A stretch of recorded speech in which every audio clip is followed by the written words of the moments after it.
பக்கத்துல இருக்கிற ஸ்டாஃபுங்களுக்கு எல்லாம் தெரியாது, கிருஷ்ணாபுரம் எங்க இருக்குன்னு தெரியாது.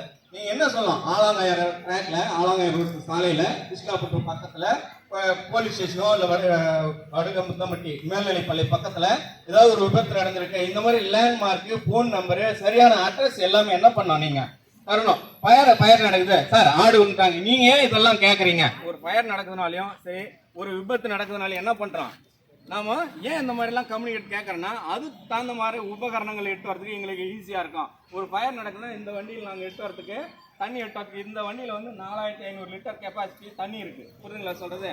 அதே போல் ஏதாவது ஒரு வீட் பழைப்பு, ஏதாவது லேடரு, ரோப்ஸு, மற்ற குடிகளான பாதையில் வண்டி இன்னொரு வண்டி கூட இருக்குது, அது ஃபோம் அதில் உள்ள மிக்சிங் வாட்டர் மிக்ஸ், இந்த மாதிரி வண்டிகளை நாங்கள் கேட்டு கம்யூனிகேட் பண்ணி அதுக்குரிய உபகரணங்களை நாங்கள் எட்டு வரதுக்கு எளிமையாக இருக்கும், புரியுதுங்களா சொல்கிறது. இப்போ சார் சொன்னார் A class, B class, C class, D class, C class, இந்த மாதிரி கிளாஸ் ஆஃப் ஃபயரில் வந்து ஏ வந்து எரிந்து சாம்பலாகக்கூடியதுன்னு சொன்னீங்க. என்ன சொன்னார் சாரு, நார்மலாக எரிந்து சாம்பலாகக்கூடியதா தண்ணி ஊற்றினா என்ன ஆகும், அணைஞ்சிடும். இது வந்து நார்மலாக நடக்கக்கூடியது. இதெல்லாம் வந்து பார்த்தீங்கன்னா வீடு ஹட்டு, இந்த குடிசை வீடுகள்லாம் இருந்தால் என்ன பண்ணோம், தண்ணி ஊற்றினா என்ன ஆகும், அணைஞ்சிடும். அதுவே வந்து பி கிளாஸ் ஃபயர் ஆயில் பார்த்தீங்களா. இப்போ ஆயிலில் மேக்ஸிமம் இன்னைக்கு என்ன பண்ணுவாங்க, லோகேஸ்வரன் இருக்காரு, லோகேஸ்வரன் ஃப்ரெண்ட் என்ன பண்ணுறாரு, இன்னைக்கு பூரி எடுத்து வராரு. அடுத்து என்ன பண்றாரு, அம்மாவுக்கு போய் ஈவினிங் சொல்றாரு, எல்லாம் காலையில சொல்றாரு, அம்மா அப்பா அவர் நண்பரை வந்து லோகேஸ்வரன் நண்பரை வந்து இந்த மாதிரி என் நண்பன் வந்து இந்த மாதிரி பூரி எடுத்து வந்தோம், இல்லை வடை எடுத்து வந்தோம், ஏதாவது ஒன்று சொல்லி என்ன சொல்லுவாங்க, அம்மாவை கடாயில செய்ய சொல்லுவாங்க. அம்மா என்ன பண்ணுவாங்க, இன்னைக்கு ஏதோ ஒரு உங்க வேலை பழுவு காரணமாவோ இல்லை போனோ இல்லை சீரியலோ ஏதோ பார்த்துட்டு என்ன பண்ணுவாங்க, கடாயை வச்சுட்டு எண்ணெய் அப்படியே ஊற்றுவாங்க. டக்குன்னு என்ன ஆகும், பத்திக்கினா என்ன பண்ணலாம், அடுத்துதான் இப்போ சார் சொன்னார் கோணியை போட்டால் அணைஞ்சிடும் அப்படின்னு சொல்லிட்டு. நார்மலாக வந்து கீழே வந்து நாம அந்த டைம் என்ன பண்ணுவோம், நாம என்ன ஃபயர் ஆச்சுன்னு என்ன பண்ணுறோம், நாம கேஸ் ஆஃப் பண்ணுறோம். அடுத்ததான் என்ன பண்ணுறோம், இன்னைக்கு உலக லெவலில் பார்த்தீங்கன்னா நியூஸ்லாம் பார்க்குறீங்களா, செய்தித்தாள்கள்லாம் பார்த்தீங்கன்னா கணவனும் இறந்தாங்க, மனைவி இறந்தாங்கன்னு கேள்விப்பட்டிருக்கீங்களா, பேப்பர் பார்க்குறீங்களா, எல்லாம் நியூஸ்லாம் தினமும் நியூஸ் பாருங்க. இப்போ அந்த மாதிரி ஏன் கணவனும் இறந்தாங்க, மனைவி இறந்தாங்கன்னாங்க, ஏதாவது ஒரு வேலை செஞ்சுட்டு இருப்பாங்க, அந்த வேலை இடத்துல வந்து என்ன பண்ணுவாங்க, ஒரு பையனாக இருக்கலாம், தம்பி நீ வைப்பா ஏன்ச்சா. இப்போ ஒரு பையன், ஒரு எடுத்துக்காட்டு, இப்போ என் மேலே ஒரு விபத்து ஏற்பட்டிருக்குன்னா இப்போ நான் என்ன பண்ணுவேன், பதட்டத்தில் ஒரு பயத்தில் தான் நான் இப்போ பயம் தானே ஏற்படும். ஒரு டக்குன்னு பிடிக்கும் போது என்ன ஆகும், ஒரு பயம் ஏற்படும். பயம் ஏற்பட்டோன்னு என்ன ஆகும், கடாய் மேலே நாம் எதோ பண்ணோம், தண்ணியோ இல்லை வேறு ஏதோ மேட்டோ இல்லை மூடியோ ஏதோ போட்டு என்ன பண்ணுறோம், மூடி பார்க்குறோம். டக்குன்னு மேக்ஸிமம் என்ன பண்ணுறோம், கிச்சனில் என்ன பண்ணி வச்சுருக்கோம், மேலே தான் வச்சுருப்போம், மேலே என்ன நம்ம இடுப்பு லெவலில் இல்லை கீழே கூட வச்சுருப்போம். பதட்டத்தில் டக்குன்னு என்ன ஆகும், நான் மூடும் போது என்ன ஆகும், நம்ம மேலே பிடிச்சிக்கலாம். நம்ம மேலே பிடிச்சிங்கன்னா என்ன ஆகும், நம்ம மேல எரிஞ்சா என்ன ஆகும், என்னங்க எரிஞ்சா என்ன பண்ணுவோம் நம்ம, ஏன்னா அடுத்தது என்ன பண்ணுவோம், எங்கேயாவது பார்த்துக்கிங்களா நெருப்பு பிடிச்சவங்களாம் என் மேலே தன்னைத்தானே எடுத்துக்குவாங்க. வீடுகளில் குடும்ப சண்டைகளில் கூட பெண்களோ இல்லை ஆண்களோ என்ன பண்ணுவாங்க, பெட்ரோலோ மண்ணெண்ணெய் ஊற்றி எடுத்துக்கும் போது என்ன பண்ணுவாங்கன்னா, அருகாமையில் இருக்கிறவங்க யாராவது அப்போ அவங்க இறக்கணும்னு நினைப்பாங்க, ஆனால் அருகாமையில் இருக்கிறவங்க என்ன பண்ணுவாங்க, இருந்தாங்க அப்புறம் ஐயோ அப்படின்னு சொல்லிட்டு ஓடி என்னை யாராவது காப்பாற்று, என்ன தம்பி நம்பரு சித்தார்த் என்னை காப்பாற்று அப்படின்னு சொல்லிட்டு என்ன பண்ணுவான். இது சிரிக்கிறதுக்காக நான் சொல்லலை, இதெல்லாம் சின்னிங்க பாருங்க. கிராம பகுதிகள்லாம் என்ன பண்ணுறாங்கன்னா ஓடி வந்து கிராம பகுதியில் எல்லாம் படிச்சவங்களே இருப்பாங்க, இருந்தாலும் என்ன பண்ணுவாங்க, சித்தார்த்து இதை எப்படியாவது காப்பாற்றணும் என்ன பண்ணுவான், சித்தார்த்து இருக்குமா பிடிச்சா என்ன ஆகும், சித்தார்த்தான் அவ்வளோதான், சித்தார்த்தம் சேர்ந்து போக வேண்டியதான். இந்த மாதிரி நடப்பு தான் இன்னைக்கு செய்தித்தாள்கள்லாம் வருது, புரிதுங்களா சொல்றது. ஏன் இந்த மாதிரி நடக்குதுன்னா, இப்போ என் மேலே ஒரு விபத்து நடக்குதுன்னா கூட என்ன பண்ணோம், நான் முதல்ல இப்போ சித்தார்த்து மேலே ஒரு எடுத்துக்காட்டு தான் சொல்கிறேன். சித்தார்த்து மேலே ஒரு விபத்து நடக்குது, ஏதோ கடாய் பண்ணி ஏதோ கடாயிலேருந்து ஊற்றி மேலே பிடிச்சிது என்ன பண்ணுவான், சித்தார்த்தை ஓடுவான், கட்டிட்டு ஓடும்போது நாம் என்ன பண்ணோம், அவர் திசையை பார்த்து நான் போகக்கூடாது, எதிர் திசையை பார்த்து போனோம் என்ன ஆகும், இருக்குமா பிடிச்சிக்கா. நான் சொல்லிட்டேன் புதுவா சொல்றது, எதிர் திசையை போகவிட்டு சித்தார்த்து ஓடினாங்க, நான் என்ன பண்ணோம், ஓடாத நில்லுன்னு சொல்லுவான். கேட்குவானவன் யாராவது நம்மளை காப்பாற்ற, யார் இருந்தாலும் சரி அந்த டைமில் சின்ன பையனாக இருந்தால் கூட யானை பழம் அவனை காப்பாற்றிக்கிறதுக்காக யாரானாலையும் பிடிச்சிட்டாங்க, புரிஞ்சுங்களா சொல்றது. அப்போ எதிர் திசையை நம்ம போகக்கூடாது. அப்போ பின் திசையை பார்த்து தான் நம்ம என்ன பண்ணால், சித்தார்த்த என்ன பண்ணா, பின் திசையை பார்த்து நம்ம கோலோ இல்லை வேற என்ன பண்ணோம், சின்னவனா இருக்கான் இவன் பெரியாளா இருந்தால் என்ன பண்ண முடியும், போனால் நம்மளே இருக்கு முடிச்சுக்கலாம். அப்போ ஒரு கோல் ஏதாவது ஒரு லாங்காக இருந்த கோலோ இல்லை என்ன பண்ணோம், பின் திசையை பார்த்து என்ன பண்ணோம், கீழே இவனை தட்டி என்ன பண்ணோம். அடுத்ததான் நம்ம என்ன பண்ணோம், கொட்டகலா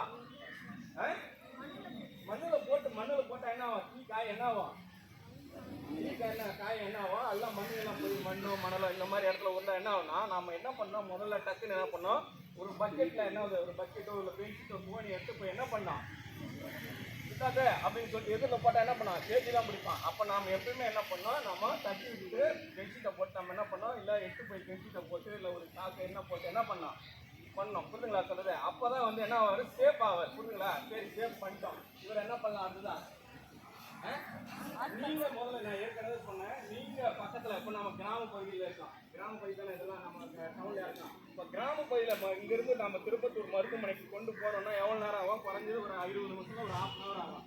அது வரைக்கும் இவன் என்ன பண்ணுவான் வழியில. இப்ப நான் என்ன பண்ணுவேன், ஐயோ இருக்கு அப்படின்னு சொல்லிட்டே இருக்கேன். அப்ப நீங்க என்ன முதலுதவியா நீங்க செய்வீங்க காலையில? அடுத்த டக்குன்னு சொல்லுங்க, எல்லாம் படிச்ச பிள்ளைங்க தானே, சொல்லுங்க என்ன பண்ணலாம்.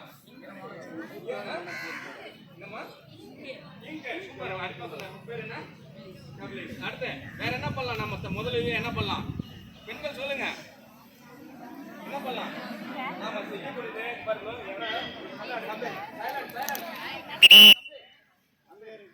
முதல்ல நம்ம செய்யக்கூடியது என்ன பண்ணா, முதல்ல நம்ம மேல ஒரு விபத்து ஏற்பட்டு நம்ம காப்பாற்றிட்டு பட்டக்கெல்லாம் காப்பாற்றிட்டு அடுத்ததான் என்ன பண்ணா, சுத்தமான தண்ணி, நம்ம குடிக்கிற தண்ணி எவ்வளவு தேவையில்லை, நார்மலான வாட்டர் ஊற்றிக்கலாம். ஏன்னா நீங்க இந்த மாதிரி மண்ணெண்ணெய், வாழைப்பட்டக்காரு, மண் இந்த மாதிரிலாம் எடுத்து போத்துறதுனால என்ன ஆகும், வீரிய தன்மை. ஏன்னா இந்த ஒரு ஸ்கின் ஏதாவது பிடிச்சிருந்தா கூட ஈக்கோத்துனா அதனுடைய வீரியோட தன்மை அதிகமாக இருக்கும். ஏன்னா ஏற்கனவே ஈக்கு இருக்கு, அது மேலே என்ன ஆகுதுன்னா நம்ம ஈக்கு ஊற்றும் போதோ இல்லை மண்ணெண்ணெய் ஊற்றும் போதோ வீரியோடைய தன்மை அதிகமாக இருக்கு. புரியுதா சொல்றது? அது வீரியோட என்ன அடுத்துதான் இன்னும் இன்ஃபெக்ஷன் அதிகமாக பார்த்தீங்கன்னா விபத்து நடத்தவங்களும் ஃபயர் ஆக்சிடென்ட் ஆனவங்க பார்த்தீங்கன்னா கை எடுத்துக்கிட்டோம், ஒன்று கை பிடிக்கும், காலு கழுத்து வச்சு ஒரு பக்கம் இழுத்துக்குமா, அதெல்லாம் இந்த மாதிரி நம்ம தவறுகளால் நடக்கக்கூடிய இதெல்லாம் நீங்கள் சிந்திக்கணும். நார்மலாக வந்து இந்த மாதிரிலாம் ஊற்றாத தவிர்த்து நம்ம என்ன பண்ணால், உலகம் மருத்துவம் இன்னைக்கு என்ன சொல்கிறாங்கன்னா, சுத்தமான தண்ணியை ஊற்றினாவே இன்னைக்கு தான் நம்ம செய்யக்கூடிய முதல் உதவி. சொல்லுங்களா? அதுக்கடுத்து தான் நம்ம மருத்துவமனைக்கு நம்ம கூப்பிட்டு போனோம். சொல்லுங்களா சொல்கிறது? இது வந்து ஒரு ஆயிலில் ஏதாவது ஒரு ஏற்பட்டால், ஒரு விபத்து ஏற்பட்டால் நம்ம என்ன பண்ணலாம் அப்படின்னு சொல்லிட்டேன். இப்போ அடுத்ததான் வந்து கேஸ். நம்ம வீடுகளில் அலையும் எல்லாமே இந்த கிராம பகுதியில் நாங்கள் படிக்கின்ற காலத்தில் விறகுல தான் சமைப்போம். ஆனால் இன்னைக்கு மலை சார்ந்த பகுதியில் கூட என்ன பண்ணுறாங்க, எல்லாமே கேஸ் தான் யூஸ் பண்ணுறாங்க.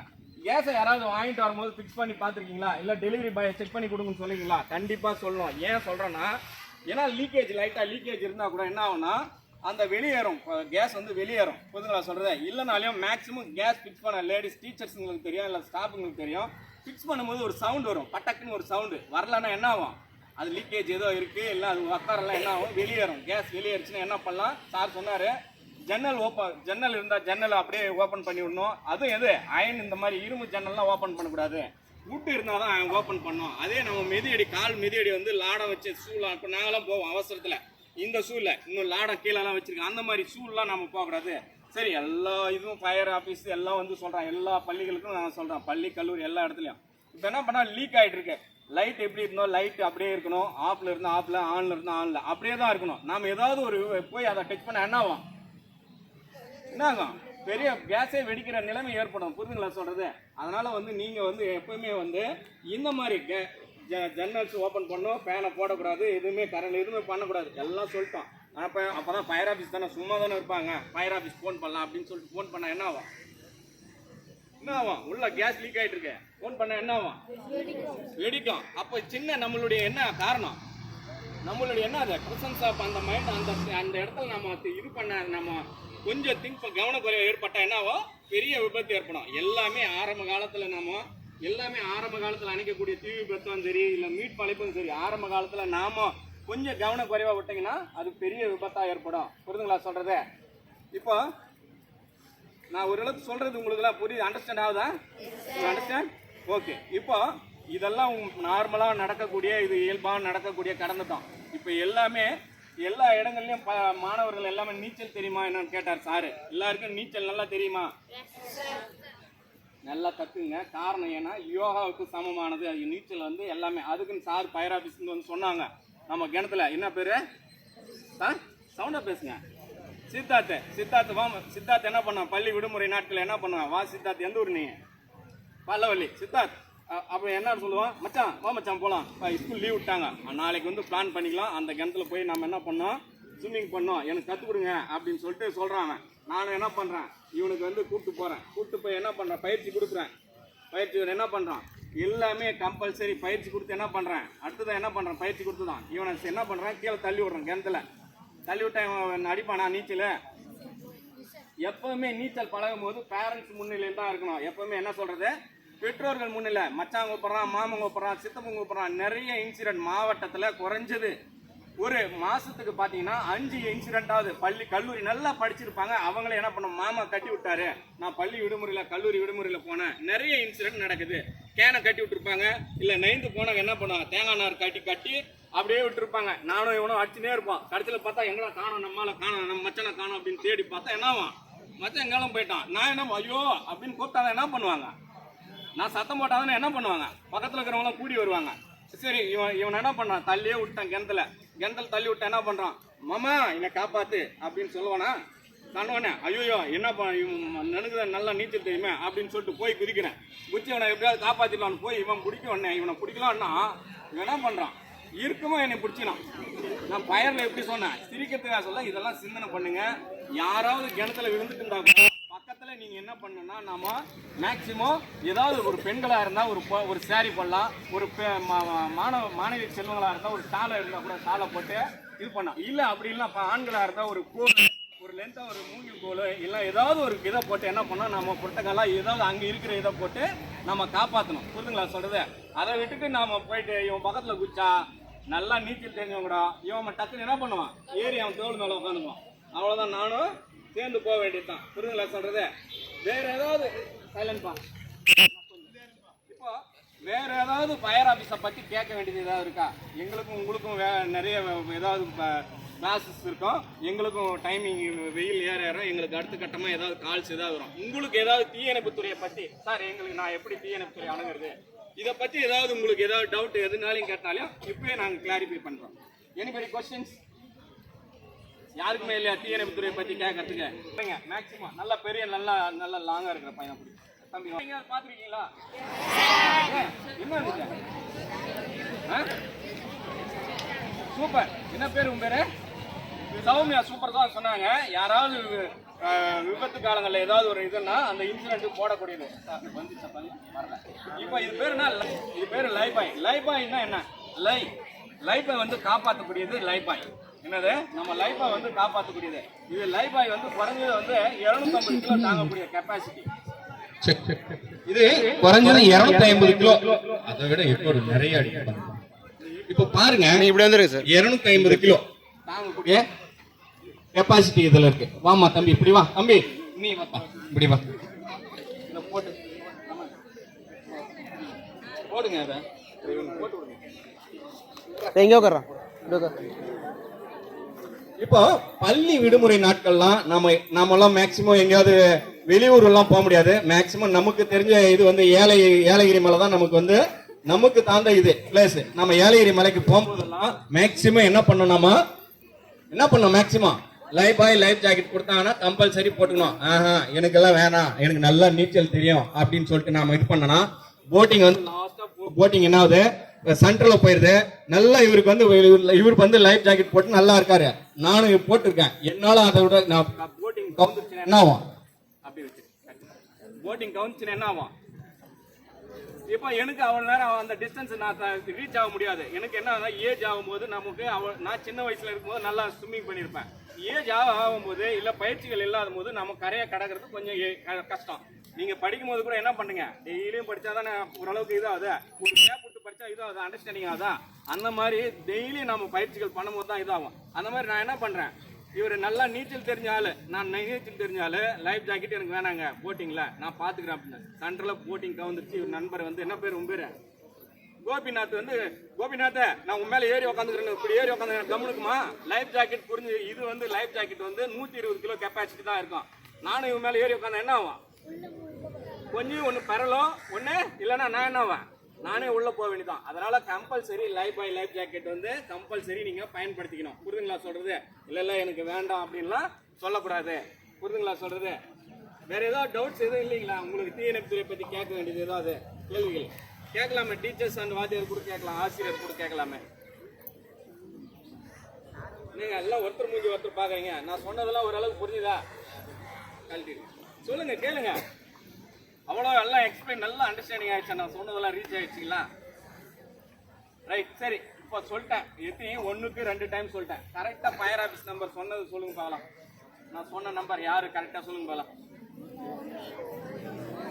யாராவது ஒரு ஆள் எழுந்து சும்மா வளர்ந்துனாருங்க, ஒரு ஆள் ஸ்டாண்டப் ஆகி இந்த கவனிக்கல நான். Very good. என்ன குட் டைம்?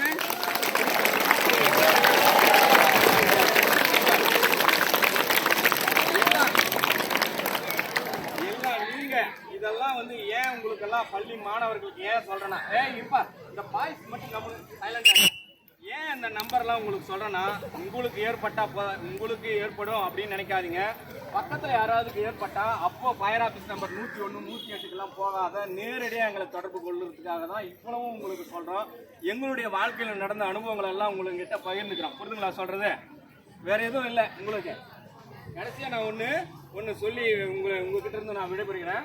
கற்கை நன்று பிச்சை புயினும் கற்கை நன்று. என்ன சொல்றாரு இதுல இருந்து? என்னங்க, எல்லா இயற்கை சீற்றங்களையும் வந்து நாம எல்லா செல்வம் நம்ம எவ்வளவு சேகரித்து வச்சிருந்தாலும் என்ன ஆகும்? செல்வங்கள் எல்லாமே ஒரு நாளைக்கு போயிடும். ஆனா நாம கற்ற கல்வி மட்டும் என்ன ஆகும்? நம்ம அப்படியே இருக்கும். நம்ம அடுத்த கட்டத்துக்கு, நம்ம அடுத்த தலைமுறைக்கு நாம இது பண்ண முடியும். புரிதுங்களா சொல்றது? ஏன் இப்படி சொல்றேன்னா, நான் படிச்சது இந்த ஸ்கூல்ல தான் படித்தேன். எல்லாம் சில்லிங்க. நான் படித்ததே இந்த ஸ்கூல்ல தான் படித்தேன். வடுகமுத்தம்பட்டி பள்ளியில் தான் படித்தேன். 2095 இருந்து 2000 வரையும் நான் இங்கே தான் படித்தேன்.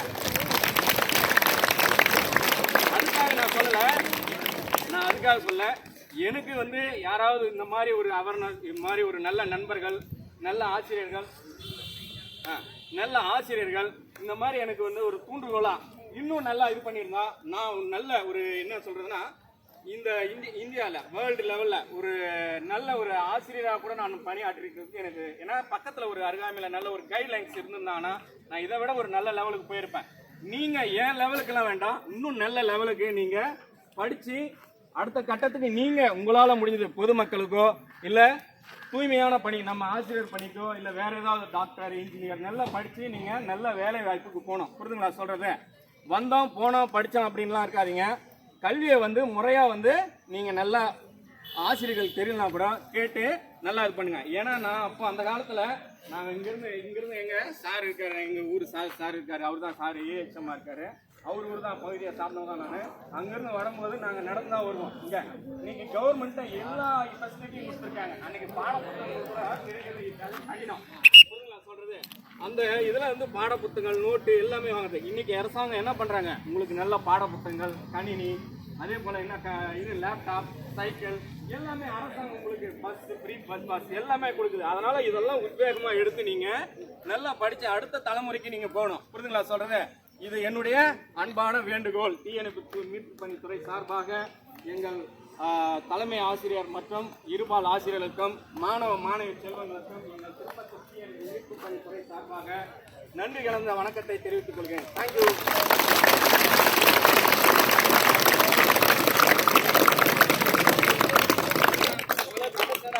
நான் சொன்னதெல்லாம் நீங்க அடுத்த கட்டமா நீங்க எங்கேயாவது நல்ல ஒரு வேலை வாய்ப்புக்கு போய் இது பண்ணுங்க.